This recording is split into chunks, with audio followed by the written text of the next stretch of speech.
xogayihii hore arrimaha bulshada xisbiga cadaaladda iyo daryeelka Somaliland Maxamed Axmed Muuse isla markaasina ah musharax u taagan doorashooyinka baarlamaanka Somaliland ee gobolkaasi Sanaaga oo ku sugan degmadaasi Ceelaf Weyn ayaa kulan saxaafadeed saaka ku qabtay gudaha degmada Ceelaf Weyn waxa uu kaga hadlay safar uu wasiirka wasaaradda beeraha Somaliland uu ku yimi gobolkaasi Sanaaga waxaana uu sheegay محمد أحمد موسى مشرح وتاجن درشوين كبرلمان كسوماليلاند إن وزير كوزارة برها سوماليلاند أحمد موسى وتاجن هذا عيلف وين أنا مرنا بقوها كانت مركزنا ودين عكدا فوق مركز الصدال كقوي ما قبل كاسسنا وحنا ودليل حوجن زوجي وزير كوزارة برها سوماليلاند أحمد موسى حوجي هراء أرمها بشدة محمد أحمد موسى ديوانجلنت عضو بحياشة سوماليلاند أو قبل أن تغير كمدة قبلة سوماليلاند. السلام عليكم ورحمة الله وبركاته. سلام كبعدي. ما المدويتو يو لو شر آخر هذا واحد أنا قد عفي وسير كبيرها دقمة عيسنو تاجني دقمة غير فوين أو حكمت هاي دقموين ك وبيرا بدن قبلك هل مشين أما هل من شرفت أما هل من درك ولي وسير كاس أوكاني أو ولي بيرها أصبح قص أما هل سيد مش وينو منها هاي البن بعوية بيرها سوماليلاند عرفية بحيان سيران بيد بحيان قرب كالدوان بيد بحيان إلى استورد بحيان سرع الوك هيديو انت ولا مقال كلو سمينيو هل مد وسير كروغوري واي تلحيس هان انو دافعان كامل بدا عرفتهو ايو وي ما دا قبل كسناك وحانو الشيء هديت هي وسارد سوماليلاند leedahay sida ay ku magacaaban tahay oo loo dheeyahay oo magacan ku yaala ruuyahay waxaan u sheegaynaa madaxweynaha qaranka arrinta inuu hoos u eego haddii aanay taas jir loo dhacayn dee ummadana ayaan loo dhaaro kitaabka laga daayay la kitaabkan wuxuu u yeelayaa wasiirada inta kitaabka gacanta saaraan haddana hadhow tooranaya marka qofku ama ugu tago xafiiskooda ama deegaana yiraahdo ruuxaasan xaq u leenahay hamadas ay ugu yimaadaan xafiisyada ku oranaya miidaan wasiir lahayn reerkiina wasiirka reerkiina u tag أنا وحنا الله عدني نبدأ كروبات أنا تهاي وسير هذا بدي أكتر لجدا ما دام أنا كل عقمي الله داري غير كود وينوم نستهيدو وشغيان قبل كأوضل وينوم يجيد يجري هاي لا بيروت هاي مو من سيد حولنا تعود أم كاقم نواتها degmada Ceelaf Weyn hadaan nahay beerihii ugu badnaa baan leenahay intaas oo jeer baa ay ku soo gaaray riboodka iyagu waxa Allah waxaad ka qabatay ma jirto ku soo noqayaan ku leenahay gobolka oo dhan waxaad u dirtaana waa wax kooban oo aad meel gaar ah oo kaliya u dirto oo dana gaar ah iyo waxaad ka anagu ma garan karo laakiin degmada totally أنا قرأت إن بعد صارتي حقي براك صارتي ومدنا ونوشيلنا ساسونيش تيجي مثلا لو أستيني قبل عوانتو إن شاء الله ديسمبر دولة لاتين كذا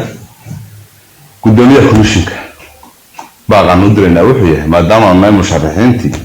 وشرحنا قولها وكيل هذا طبعا كسنة تعلم من دكتور بنت طبعا كسنة وضع مستقبل كي مشرحينتي وحكوا حليها عد كتاتك أبارة يوجدي بقى عاي تجمد Ceelaf Weyn تجمد Ceelaf Weyn هو دجموي كأوبا حد وين مرك عادة رحت الدجاجة السومالية وحاي شرتها قوله دجمد Ceelaf Weyn جوها حكتها وحاول شلون قاعد 3 كيلومتر أبورة ووضحهم أفر 10 إلى 10 طن لقى جمع جيون كربلاط 3 جيون وحساي دولار تذكر حيامي إذا ما مال بتحتي وهي الجولة بيقول بنيه هندتكم حوله ولا فجالين haddii aan qaab gooniya loola dhaqmin diiwaangelin qorshaheedu sidii la rabay uga dhacaya ma jiro. taana waxaanu ku adkaynaynaa guddoomiyaha, waxaanu ku adkaynaynaa inaanu sida deegaamada kale ee deegaanka ah ee aan guurin aanu u eegin, uu eego dadkan guuray ee qaybisool gashay inta lasoo rarayana ay muddada noqonayso, qaybina ay gashay meesha la yiraahdo dhahar iyo wixii ka sheeya, qaybina ay gashay xeebaha buuraleyda ah ee iyaguna gaarigu sii soconaya labada casho tahay, in si gaara assessment loogu sameeyo, wacyigelintii degmadana la xiro.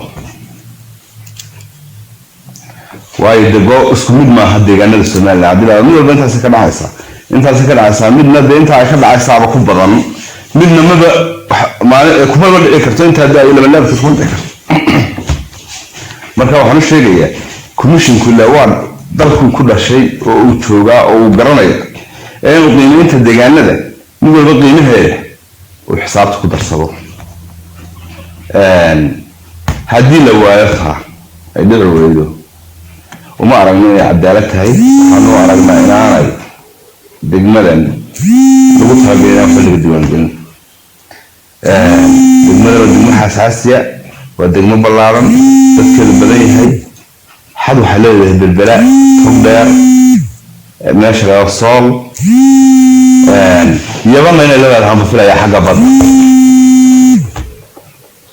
marka waxaan ugu baaqayaa commissionka oo ku adkaynaya Cabdirashiid iyo tiimkiisa inay arrintaa xil iska saaraan, maadaama ay musharaxiin waxaan eegaynaa codka dadka yahay, waxaan muddada 10 sano sugayna ay tahay inaanu insha Allah haddii Ilaahay nagu guuleeyo ku guuleysano juhdi badan aanu gelinay intaa muddo kordhin ugu socotay.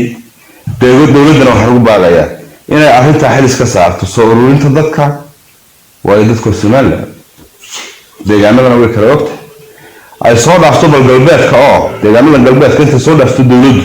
annagu waxaan ku hadlaynaa jiilihii bila wasiirada ahaa ee aan wasiirada iyo digreetada toona qof ku magacaaban lahayn. waa degmada Qeyraf weyn ee inta ballaarka leh, waa degmada labaad. Geesta kalena waxa uu ka hadlay Maxamed Axmed Muuse xaaladda nabadgelyo degmadaasi Ceelaf Weyn uu ku sheegay inay tahay xaaladii nabadgelyo ee ugu wanaagsaneed ee ka xidhanta degmadaasi Ceelaf Weyn duniya intii laga soo shaqeynayay nabadgelyadaasi. waxaana xukuumadda u diray fariin inay ka qayb qaadato horumarka degmadaasi Ceelaf Weyn. arrimihii nabadgelyada runtii ma sha Allah bay marayaan, meel wanaagsan bay marayaan. dadkuna nabadgelyada wuu wadaa, uu ka shaqeynayaa, maanta wuu isku duuban yahay, wax ka xun ma jiraan. dimuqraadiyadda iyo nabadgelyaduba si wacan bay uga dhex muuqataa. waa dad wax qabad u baahan runtii oo in badan xaqooda lagu duutiyay. dagaal baa ka soo waa meel rabshadeen, maanta rabshad ka jirtaa ma jirto, dhib ka jirtaa ma jirto. runtii ha lagu dadaalo wixii ay xaq u lahaayeen la soo gaarsiiyo degmadan. xaquuqdoodii hore loo lumiyey loo keeno la soo gaarsiiyo, digreetooyinkii ay xaqa ugu lahayd dowladda dhexena ay ka hesho.